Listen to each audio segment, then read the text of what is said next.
Bugun 22-aprel. AQSh va Eron o'rtasida vaqtinchalik o't ochishni to'xtatish bo'yicha sulh muddati tugadi.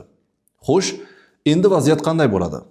AQSh qurolli kuchlari Eronga qarshi yangi hujum boshlaydimi yoki vaziyat umuman boshqacha tus oladimi? Prezident Donald Tramp AQSh va Eron o'rtasidagi sulh uzaytirilganini e'lon qildi. Tramp ushbu qarorni Pokiston iltimosiga ko'ra qabul qilganini aytdi. Xabaringiz bor, Pokiston AQSh va Eron o'rtasidagi muzokaralarda vositachilik qilmoqda. Tramp Eron vakillari tinchlik kelishuvi bo'yicha o'z taklifini taqdim etmaguncha va muzokaralar yakunlanmaguncha o't ochishni to'xtatish rejimi kuchda qolishini bildirdi. U shuningdek AQSh qurolli kuchlariga Eron portlarini blokada qilishni davom ettirish va boshqa barcha holatlarga shay turishni buyurdi.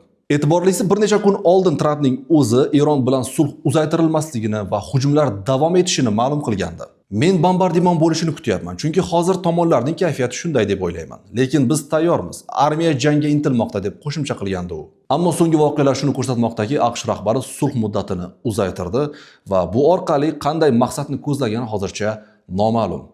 Eron tomoni esa o'z navbatida ushbu sulh uzaytirilishini tan olmasligini ma'lum qildi va yutqazgan tomon hech qanday shart qo'ymasligini bildirdi. Eron parlamenti rais maslahatchisi Mehdi Muhammadiyning aytishicha, Trampning sulhni uzaytirishi hech qanday ma'noga ega emas. Bu shunchaki vaqtdan yutishga qaratilgan strategiyadan boshqa narsa emas, dedi u. Voqealar rivojini birgalikda kuzatishda davom etamiz.